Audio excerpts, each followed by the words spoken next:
Federal Bank Speak for India, one of the world's largest debating platforms, in association with Navbharat Times and Times of India, जो ज्वलन मुद्दों पर बात करने के लिए एक प्लेटफॉर्म प्रोवाइड कराते हैं। आज हम बात करेंगे क्लाइमेट चेंज पर। इस पर बात करने के लिए हमारे साथ मौजूद हैं विमलेंदु झा, जो कि स्वेच्छा के सीईओ हैं और एनवायरमेंटलिस्ट हैं। स्वेच्छा जो कि एनवायरनमेंट के लिए काम करने वाला एक एनजीओ है और इसकी ही मुहिम का एक हिस्सा है ग्रीन द मैप।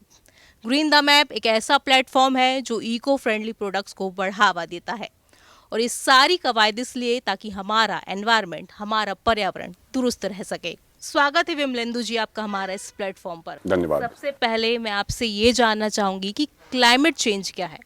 अगर आम लोग इसे जानना चाहें कि क्लाइमेट चेंज आखिर क्या है, क्योंकि बदलता तो मौसम भी है, तो जलवायु के बदलने से ऐसा क्या हो रहा है जो हमारी समस्या बन गई और ये कितनी बड़ी समस्या है, आप इसे कैसे देखते हैं सर? देखिए, जलवायु परिवर्तन, क्लाइमेट चेंज को जब अगर हम हिंदी में कहते हैं तो उसको जलवायु परिवर्तन कहते हैं, जिसका मतलब ये है कि हमारे आसपास जो है हमारा जो पर्यावरण है, हमारा जो वातावरण है, चाहे वो टेम्परेचर के बारे में बात करें, रेनफॉल के बारे में बात करें, ड्राउट के बारे में बात करें, सबों में एक अलग तरीके का परिवर्तन आ रहा है। परिवर्तन ठीक है, लेकिन जिस स्पीड से परिवर्तन हम कर रहे हैं और उसका इम्पैक्ट जो है, जो कि ह्यूमन लाइफ को करता है, उसको ही हम क्लाइमेट चेंज कहते हैं। इसका हम भारत पर किस तरह का असर देख रहे हैं एक बड़े लेवल पर, एक आने वाले समय पे, आने वाली पीढ़ी के लिए?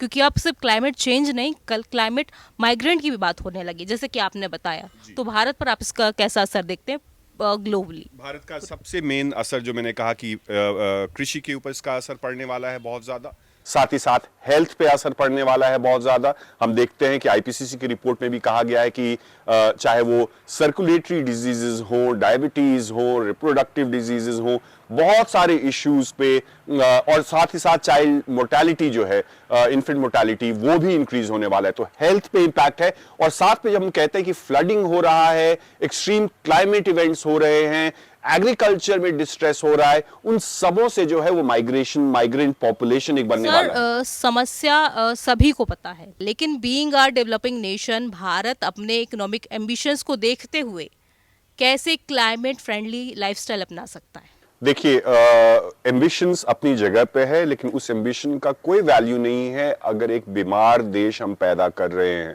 जैसे मैंने कहा कि जिस तरह के क्लाइमेट इवेंट्स हो रहे हैं, फ्लडिंग हो रही है, ड्राउट है, हीट वेव्स हैं, तो ग्रोथ का अधिकार हम सबों को है, ग्रोथ आवश्यक है, लेकिन हमें एक बैलेंस्ड ग्रोथ का पैराडाइम ढूंढना बहुत आवश्यक है।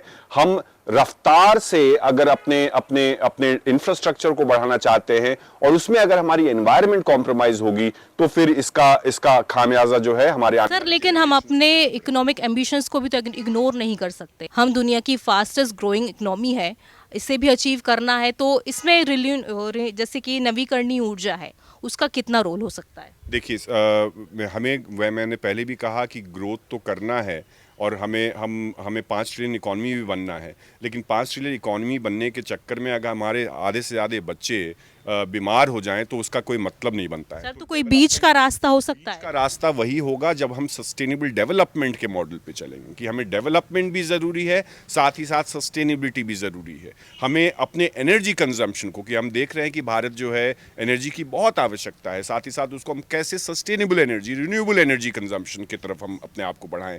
हम अपने इंफ्रास्ट्रक्चर डिज़ाइन को नेचर के साथ बैलेंस करके ही बनाना पड़ेगा।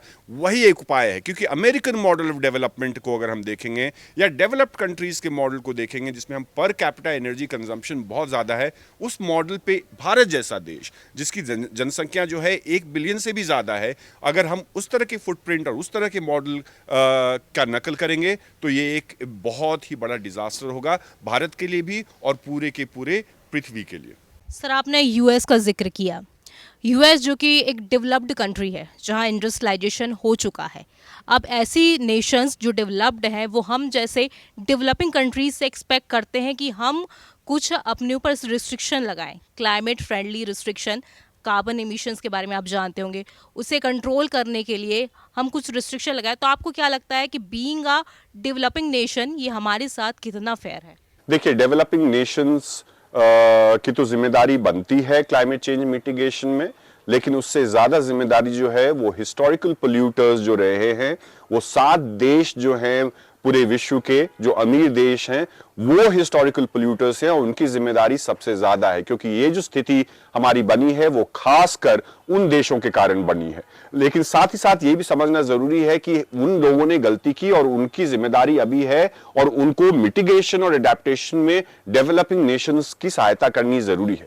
साथ ही साथ डेवलपिंग नेशंस की अपनी कमजोरियां हैं और अपने भी चैलेंजेस हैं, चाहे वो एनर्जी की नीड हो, डेवलपमेंट की नीड हो, पॉवर्टी एलिविएशन की नीड हो, उन सबों को एड्रेस करते हुए हम ऐसे एक पाथ का निर्माण करें, हम ऐसे एक मार्ग को चुने जो क्लाइमेट फ्रेंडली हो, पॉवर्टी एलिविएशन के फ्रेंडली हो और साथ ही साथ हमें एक लेवल का एक मिनिमम ग्रोथ भी प्रोवाइड करे। और इसमें डेवलपिंग नेशंस की जिम्मेदारी तो है, डेवलप्ड नेशंस की हिस्टोरिकल जिम्मेदारी है और उनको यह पूरा करना बहुत आवश्यक है, चाहे वो फंडिंग हो या फिर टेक्नोलॉजी ट्रांसफर हो।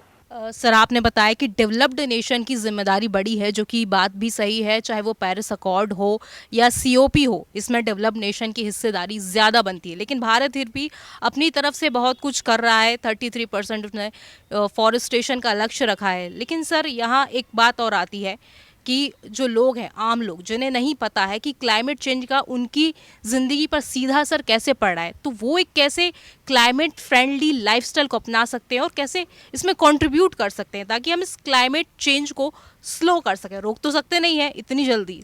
देखिए, इंडिविजुअल लाइफस्टाइल जो है उसमें बदलाव लाना बहुत आवश्यक है। सबसे पहला एनर्जी कंजम्पशन।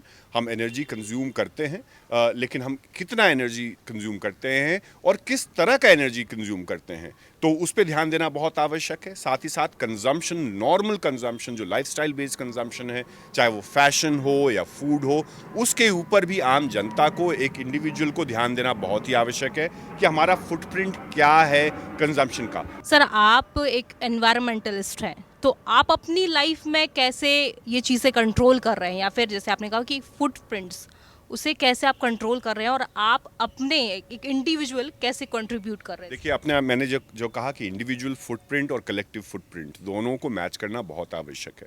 इंडिविजुअल फुटप्रिंट का मतलब है कि मेरे जीवन में हर दिन मेरा एनर्जी कंजम्पशन क्या है, और एनर्जी कंजम्पशन जो है, चाहे वो मेरे लाइफस्टाइल से हो या मेरी मोबिलिटी, सबसे बहुत बड़ी चीज़ जो है, बहुत बड़ा कंट्रीब्यूटर जो है वो मोबिलिटी है, ट्रांसपोर्ट है।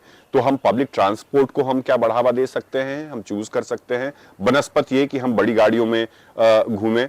साथ ही साथ हम जो खाना खाते हैं, हम क्या ऑर्गेनिक फूड या सस्टेनेबली ग्रोन फूड की तरफ जा सकते हैं। साथ ही साथ शॉपिंग और फैशन के बारे में कि हम कितना खरीदते हैं और हमारी जरूरत क्या है। थैंक यू सर, आपने क्लाइमेट चेंज को लेकर हमें इतनी महत्वपूर्ण जानकारी दी और हमारे दर्शकों को बताया कि ये क्या है और हम अपनी लाइफ में कैसे क्लाइमेट चेंज को हम रोक तो नहीं सकते, लेकिन कैसे इसे थोड़ा स्लो कर सकते हैं।